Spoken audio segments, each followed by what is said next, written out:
আসসালামু আলাইকুম। আরও একটা আকর্ষণীয় ভিডিওতে আপনাদের স্বাগত। তো বাচ্চার বাবা এখন আমাদেরকে নিয়ে এসেছে ট্রাভেলস এজেন্সিতে বিমানের টিকিট কাটতে। মানে বাংলাদেশে যাওয়ার টিকিট কাটতে। বরাবরের মতোই হাতে সময় রেখে আগেভাগেই টিকিট কাটা হয়েছে। কারণ শেষ সময়ে টিকিট কিনলে দাম বেশি পড়ে এবং সিটও ভালো পাওয়া যায় না। যাই হোক, আজকে কোন এয়ারলাইন্সের কত দামে কয়টা টিকিট কাটলো এবং টিকিট কেনার পর আমাদের মনের অবস্থা কেমন, আমরা সবাই খুশি তো নাকি মন খারাপ, আর কতদিন পরে বাংলাদেশে যাচ্ছি, সব কিছুই এই ভিডিওতে জানতে পারবেন।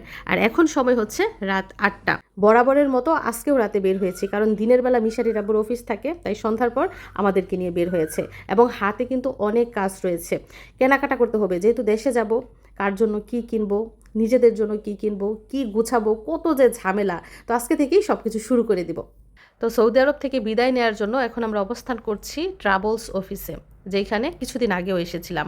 তো আজকে এসেছি নিজেদের টিকিট কিনতে, এবং এসে দেখি পুরো অফিস খালি। ওই দিন কত ভিড় ছিল, আজকে দেখেছেন কোনো মানুষ নাই। তার মানে সৌদি আরব থেকে অনেক ফ্যামিলি এরই মধ্যে চলে গেছে এবং মার্কেটগুলোতে দেখা যায় পুরো শূন্য। আগে যেখানে মানুষের ভিড়ে পা ফেলার জায়গা ছিল না, ওই জায়গাগুলোতে এখন মানুষ নেই বললেই চলে। তো মিশারির আব্বু খুবই টেনশন করছেন। কেন টেনশন করছেন সেটা একটু পরে বলছি। তো আমাদের পাসপোর্টগুলো ওনার হাতে দিলাম, কয়টা টিকিট কিনবে সেটা উনি নিজেই সিদ্ধান্ত নেবেন। উনি মন থেকে চাচ্ছেন যাতে আমাদের সাথে যায়, বিশেষ করে মেয়েটার জন্য। মেয়ের পাগল বাবা, বুঝেন না, মেয়েকে ছাড়া কি ওনার চলবে? তো উনি চাচ্ছে মেয়েকে সাথে নিয়ে আমাদেরকে বাংলাদেশে পৌঁছে দিয়ে আসতে। কি সিদ্ধান্ত নেবেন সেটা নিয়েই টেনশনে আছেন। যাই হোক, বাচ্চাদের বয়স যখন 1 বছরের নিচে থাকে তখন কিন্তু বিমানে বেশ কিছু সুযোগ সুবিধা পাওয়া যায়। যখন 1 বছরের উপরে হয়ে যায় তখনই হয়ে যায় ঝামেলা, বিশেষ করে বয়স যখন 1 থেকে 2 বছরের মাঝামাঝি থাকে। তো এবার নিয়ে 4বার মেয়েকে নিয়ে বিমান জার্নি করব। তো প্রথম 2বার আসা যাওয়ায় খুব সুবিধা পেয়েছি, কারণ দোলনা দিয়েছে। দেখা গেছে বিমানের মধ্যে 3-4 ঘন্টা ঘুমিয়েছে, তো সেই ফাঁকে খাওয়া দাওয়া করতে পেরেছি, নিজেরাও একটু আরাম করতে পেরেছি। তো এখন যেহেতু মেয়ের 1 বছর হয়ে গেছে, এখন বিমানে দোলনাও দেয় না, সিটও দেয় না। কি একটা ঝামেলা বলেন তো। এই বাচ্চা নিয়ে কি কোলে বসিয়ে রাখা সম্ভব? আমার মেয়ে তো খুবই চঞ্চল, শুধু দৌড়ায় আর হাঁটে। তো বিমানের মধ্যে তাকে নিয়ে একটু ঝামেলাই পড়বো, আর সেই কথা চিন্তা করেই মিশারির আব্বু আমাদের সাথে যেতে চাচ্ছে। তো শেষ পর্যন্ত কি সিদ্ধান্ত হয় সেটা অবশ্যই আপনাদেরকে জানাবো। আর এটা নিয়ে আমিও একটু চিন্তায় আছি, যেহেতু মেয়ে কোলে থাকে না, সারাক্ষণ দৌড়ায়। বিমানে অবশ্যই সে দৌড়াবে, কোলে থাকবে না, তো তাকে নিয়ে না বসতে পারবো, না কিছু খেতে পারবো, আর ঘুম তো দূরের কথা। আর আমাদের বিমান জার্নি হচ্ছে রাতে, তো বুঝতেই পারছেন সারাটা রাত মেয়েকে নিয়ে না ঘুমিয়ে থাকতে হবে। যাই হোক, এদিক দিয়ে আমি আর মিশারির আব্বু তো টেনশন করছি কি করব, আর ওই দিক দিয়ে তারা দুই ভাই বোন খুব মস্তিতে আছে, কারণ তারা দেশে যাবে।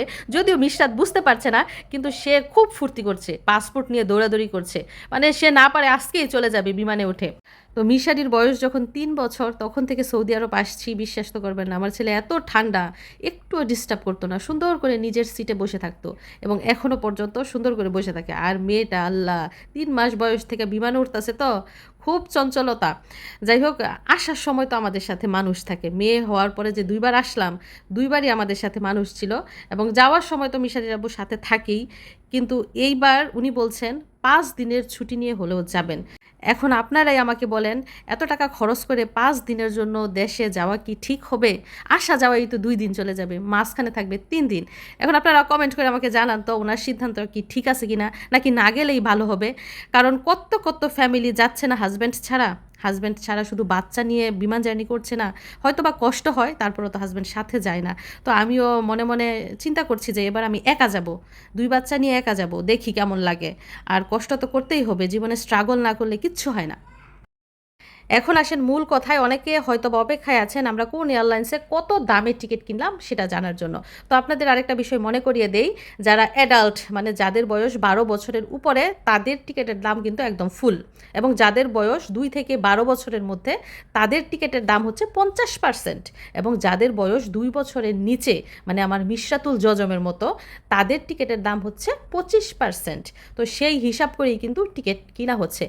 এখন যদি বলি আমাদের টিকিট কত টাকায় কিনেছি, তাহলে আপনার একটু ঝামেলাই পড়ে যাবেন, কারণ টিকিটের দাম আপ ডাউন করে। আজকে যদি 10 টাকায় কিনি, কালকে সেটা 12 টাকা হয়ে যাবে, অথবা 9 টাকা হয়ে যাবে। এজন্য দাম বলছি না, তবে এটা জেনে রাখুন, Dammam to Dhaka direct flight, Bangladesh এয়ারলাইন্সের ডিরেক্ট ফ্লাইট 1500 রিয়ালের নিচে কিন্তু টিকিট পাওয়া যায় না। আর আমরা গতবার টিকিট কিনেছিলাম দাম্মাম থেকে, আর এবার কিনলাম খোবার থেকে। তো আপনাদের সাথে তো হেসে হেসে কথা বলছি, কিন্তু ভিতরে তো জ্বালা পোড়া শুরু হয়ে গেছে। যেহেতু টিকিট কাটা হয়ে যাচ্ছে, তার মানে এখন দিন গুনতে হবে কবে দেশে যাব। দেশে যাব বলে যে খুব খুশি তা কিন্তু না, দেশ ছেড়ে চলে যাব বলে মনটা অনেকটাই খারাপ।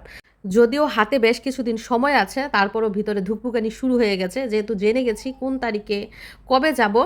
তো কেনাকাটা শুরু করে দিতে হবে, সাথে গুছগাছও। ক্ষণিকের সংসার আমার, কিছুদিন সংসার করি বাংলাদেশে, কিছুদিন সৌদি আরবে, আর এই ক্ষণিকের সংসারের জন্যই কিন্তু মায়া আরও বেশি লাগে। যাই হোক, সাথেই থাকুন, পুরো ভিডিওটা দেখে যাবেন। কি বাবা, আমার বাবা এত টেনশন করতেছে কেন? যাও যাও, দেখো তোমার টিকিট ঠিক আছে কিনা।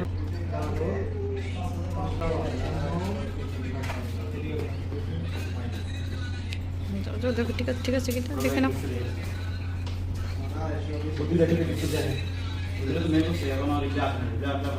এই যে বাংলাদেশ এয়ারলাইন্স, দেখেন এই বিমানে করে চলে যাব সৌদি থেকে বাংলাদেশ। এখন আবার অনেকে বলতে পারেন যে সংসারের জন্য এত মায়া লাগে, তাহলে বাংলাদেশে কেন যান, একবারে থেকে যান। আসলে ভালো কিছু পাওয়ার জন্য, ভালো কিছুর আশাই কিন্তু এখন দেশে যাওয়া হচ্ছে। এতদিন সৌদি সরকার বেশ কিছু সুযোগ সুবিধা দিয়েছিলেন, যেই কারণে পার্মানেন্ট হই নাই। এখন যেহেতু সুযোগ সুবিধা বন্ধ করে দিচ্ছেন, তো ওই দিকেই যাওয়ার চিন্তা ভাবনা আছে। আর বাচ্চা যেহেতু বাংলাদেশের স্কুলে ভর্তি, তার পরীক্ষা শুরু হয়ে যাচ্ছে, এজন্য আরও তাড়াহুড়ো করে যেতে হচ্ছে। মানে হচ্ছে 7:30 বা সৌদি আরব সময় সন্ধ্যা 7:30টার ফ্লাইটে যাচ্ছি, এবং বাংলাদেশ সময় রাত 3:10-এ আমরা ল্যান্ড করবো ইনশাল্লাহ, যদি বিমানের শিডিউল সব কিছু ঠিকঠাক থাকে। তো এইখানে টোটাল 3টা টিকিট একসাথে কাটা হয়েছে, আমার, মিশারি এবং মিশরাতের। তো তার বাবার টিকিটের কি হবে, তার বাবা আমাদের সাথে যাবে কিনা, কিংবা আমরা কয়জন যাব, সব কিছু আপনারা ইনশাল্লাহ আস্তে আস্তে সময় হলেই জানতে পারবেন।